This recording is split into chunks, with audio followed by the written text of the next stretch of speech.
YCP అధినేత YS Jaganmohan Reddy గారి పోరాటం ఎవరి మీద? 1 తెలుగుదేశం పార్టీ మీద, 2 మొత్తం కూటమి ప్రభుత్వం మీద అంటే టీడీపీ, జనసేన, బీజేపీ మీద, లేదు ప్రజల మీద. ఇప్పుడు తెలుగుదేశం పార్టీ మీదో, లేదు కూటమి ప్రభుత్వం మీదో రాజకీయంగా జగన్మోహన్ రెడ్డి గారు పోరాటం చేస్తే దాన్ని రాజకీయంగా తీసుకోవచ్చు. తప్పులేదు. ఆయనకున్న హక్కు. ప్రతిపక్ష నాయకుడిగా ప్రభుత్వాన్ని ప్రశ్నించడం, ప్రభుత్వం మీద పోరాటం చేయటం, ప్రజల తరపున మాట్లాడటం అనేది ప్రతిపక్ష నాయకుడిగా జగన్మోహన్ రెడ్డి గారికి ఉన్న హక్కు. ప్రతిపక్ష హోదా రాకపోయినా సరే విపక్ష నాయకుడిగా ఆయనకున్న హక్కు. దానికి కాదు అనలేం. కానీ ప్రజల మీదే పోరాటం చేస్తే ఇది తప్పు. ప్రజల అభిప్రాయాలను గౌరవించకుండా, ప్రజల మనోభావాలను పట్టించుకోకుండా, ప్రజల ఆలోచన తీరుని అర్థం చేసుకోకుండా, ప్రజల సంస్కృతి సాంప్రదాయాలు పట్టకుండా, పద్ధతులు పట్టకుండా ప్రజల మీద పోరాటం చేస్తే అది చాలా పెద్ద తప్పు అవుతుంది. ఇప్పుడు జగన్మోహన్ రెడ్డి గారి పోరాటం ప్రజల మీద అని కొన్ని అనుమానాలు వస్తున్నాయి. ఎగ్జాంపుల్ అండి, ప్రశ్నారావణ వెనకాల ఎంత అవునన్నా కాదన్నా వైసీపీ ఉంది అన్న విషయం కొన్ని విషయాల్లో నిర్ధారణ అయింది. ప్రశ్నారావణ్ని వైసీపీ ఓన్ చేసుకున్నది కదా. ఈ ప్రశ్నారావణ్ ఎవరి మీద యుద్ధం చేశాడు? ప్రభుత్వం మీద, ప్రజల తరపున ఏమన్నా ప్రజా సమస్యల మీద యుద్ధం చేశాడా? కాదు. ఒక మతాన్ని టార్గెట్ చేశాడు, ఈ దేశాన్ని టార్గెట్ చేశాడు, పురాణాలను టార్గెట్ చేశాడు, ఇతిహాసాలను టార్గెట్ చేశాడు. సనాతన ధర్మం అని ఒక సిద్ధాంతాన్ని నెత్తి మీద పెట్టుకున్నందుకు పవన్ కళ్యాణ్ని వ్యక్తిగతంగా టార్గెట్ చేశాడు. మళ్ళీ పవన్ కళ్యాణ్ని కూడా ప్రశ్నించలేదు, దూషించాడు. ప్రశ్నించడం వేరు, దూషించడం వేరు. దూషించాడు. అంటే ఇతని వెనకాల వైసీపీ ఉందంటే, అంటే హిందూ మతం మీద, సనాతన ధర్మం మీద ప్రశ్నారావణ్ చేత యుద్ధం చేపించింది జగన్మోహన్ రెడ్డి అనుకోవచ్చు కదా. మరి ఇది తప్పు కదా. ఇది ప్రజల మీద యుద్ధం చేయటం కదా, ప్రభుత్వం మీద యుద్ధం చేయటం కాదు కదా. ఇది ప్రభుత్వం మీద యుద్ధం చేయటం కాదు, ప్రజల మీద యుద్ధం చేయటం.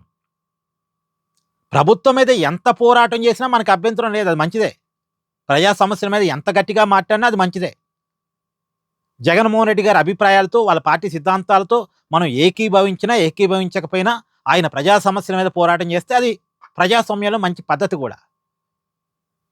కానీ ప్రజల సంస్కృతి మీద, ఆలోచన మీద, అభిప్రాయాల మీద, వాళ్ళు నమ్ముతున్నటువంటి నమ్మకాల మీద యుద్ధం చేపించడం అంటే, ఇప్పుడు ప్రశ్నారావణ్ చేసింది అదే, ప్రశ్నారావణ్ ద్వారా వైసీపీ చేపించింది అదే అని అనుమానాలు వస్తున్నాయిగా ఇక్కడ.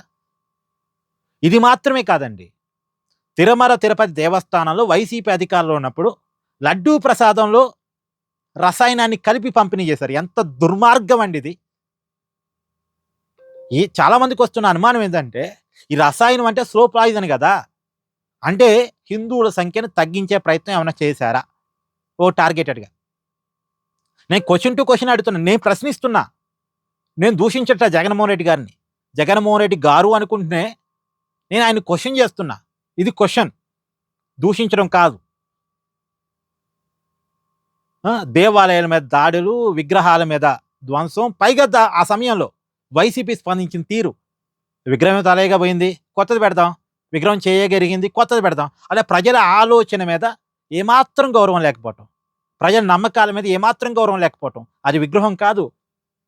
విగ్రహం అనుకుంటే విగ్రహం చూడటానికి జనం అంతా గుడికి వస్తారా? కాదు, అక్కడ దేవుడు ఉన్నాడు ఆ విగ్రహంలో అనుకుంటారు కాబట్టి దండం పెట్టడానికి వస్తారు. అదే విగ్రహంగా ప్రజలు చూడరు, దైవంగా చూస్తారు. తిరుమల తిరుపతి దేవస్థానంలో పరకామణి చోరీ జరిగితే ఆ దొంగతో రాజీ పడింది కాక అది చిన్న చోరీ కదా అని జగన్మోహన్ రెడ్డి గారు మాట్లాడటం, ఇది ప్రజల్ని ఎంత అవమానించడం, ప్రజల మనోభావాన్ని ఎంత కించపరచడం. అది ఇది మతపరమైన ఇష్యూస్. తర్వాత ఇంకొక వైపు చూస్తే, ఇప్పుడు అమరావతికి వైసీపీ వ్యతిరేకం అంటుంది. అమరావతి ఆంధ్రప్రదేశ్ రాజధాని అని 2024లో ప్రజలు తీర్పిచ్చిన తర్వాత కూడా ప్రజల తీర్పుతో నాకు సంబంధం లేదు, ప్రజల ఆలోచనతో నాకు సంబంధం లేదు అని అమరావతి మీద ఇంకా వ్యతిరేకతను వ్యక్తం చేయటం అంటే, కుట్ర చేయటం అంటే, అమరావతి కాదు అని చెప్పేసి ఇప్పుడు మావిగన్ అనే కొత్త ప్రపోజల్ పట్టుకురావటం అంటే ప్రజల మనోభావాలతో సంబంధం లేదని చెప్పడమేగా. పైగా చాలా విషయాల్లో కులాల మధ్య, చాలా విషయాల్లో మతాల మధ్య గొడవలు పెట్టడం కోసం చేస్తున్న ప్రయత్నాలు ఇవన్నీ కూడా ప్రజల మధ్య గొడవ పెట్టడం, ప్రజల మధ్య విభజన రేఖలు గీయటం, ఇదంతా బ్రిటిష్ వాడు చేసిన పని. ఇది బ్రిటిష్ వాడి ఆలోచన, మన ఆలోచన కాదు. స్వతంత్ర ఉద్యమంలో మనం ఐక్యం కాకుండా ఉండటం కోసం బ్రిటిష్ వాడు చేసిన ఆలోచన ఇది. ఈ ఆలోచన జగన్మోహన్ రెడ్డి గారు ఇప్పుడు ఇంప్లిమెంట్ చేస్తున్నారు. అంటే జగన్మోహన్ రెడ్డి గారు బేసిక్‌గా ప్రజల మీద యుద్ధం చేస్తున్నారు. ప్రజల మీద యుద్ధం చేస్తే ప్రజల అధికారం ఎవరు గుర్తుపెట్టుకోండి. అంటే ప్రజలకి ఒకరోజు కాదు ఇంకో రోజు అర్థమైద్ది. ఇప్పుడు ఎగ్జాంపుల్ అండి మెగా డీఎస్సీ ఇష్యూ చూడండి. తప్పులు జరిగుంటే ఆ తప్పుల్ని సైంటిఫిక్‌గా చెప్పి కోర్టుకి కూడా పోయి న్యాయ పోరాటం చేస్తే ఎవరికీ అభ్యంతరం లేదు. మెగా డీఎస్సీలో అక్రమాలు జరిగితే నిజంగా అక్రమాలు జరిగాయన్న ఆధారాలు జగన్మోహన్ రెడ్డి గారి దగ్గర ఉంటే న్యాయ పోరాటం చేసి కోర్టుని ఒప్పించి, ఆధారాలు చూపించి, సీబీఐ ఎంక్వైరీకి ఆదేశించిన అని కోర్టు ఆటోమేటిక్‌గా విచారణకు ఆదేశిస్తది. తప్పులు జరిగుండుంటే. తప్పులకు సంబంధించిన ఆధారాలు కోర్టుకి చూపిస్తే. కానీ అదేమీ లేకుండా రోడ్డు మీదకొచ్చి రాజకీయ పోరాటం చేసి, ఉద్యోగం వచ్చినోళ్ళకి, ఉద్యోగం రానోళ్ళకి మధ్య గొడవ పెట్టాలనుకుంటే అది తప్పు గదా! ఉద్యోగం రాని వాడికి కొద్దిగా అసంతృప్తి ఉంటది. ఆవేదన ఉంటది. వాడికేదైనా జరిగిందేమో అని అనుమానం ఉంటది. అనుమానానికి నీరు పోసి, వాడిని ఉద్యోగం వచ్చినోడి మీదకి ఎగదోశారనుకోండి. అంటే ప్రజల మధ్య కొట్టాట పెట్టడం అనేది ఎంతవరకు కరెక్టు? పైగా ఒక కులానికే పోస్టులొచ్చాయని ఒక అబద్ధాన్ని క్రియేట్ చేయటం. లెక్కలు చాలా క్లియర్‌గా కనపడుతున్నప్పటికి గూడా, ఇప్పుడంతా ఆన్‌లైన్ గదండీ! ఎవరు చెక్ జేసుకోలేరు ఏ కులానికి ఎన్నొచ్చాయి? ఇప్పుడంతా ఎవడైనా చెక్ జేసుకోవచ్చు గదా! ఏ కులానికి ఎన్ని పోస్టులొచ్చాయి అనేది ఎవడైనా చెక్ జేసుకోవచ్చు. కానీ అయినా సరే ప్రజలు నమ్ముతారులే అని ఒక అబద్ధాన్ని అంటే కులం అనేటువంటిది ప్రజల్లో ఒక లోపల ఫీలింగ్ ఉంటది కదా! దాన్ని ఎన్‌క్యాచ్ చేసుకోవచ్చు అని జెప్పేసి చివరికి సాయి కిషన్ ఇష్యూలో గూడా జూడండి.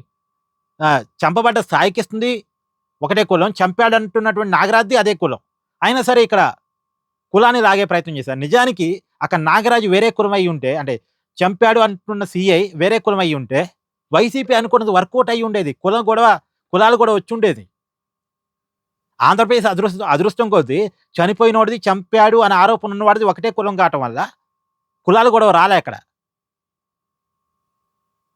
సో, ప్రజల మీద యుద్ధం చేయటం అనేటువంటిది మంచిది కాదు.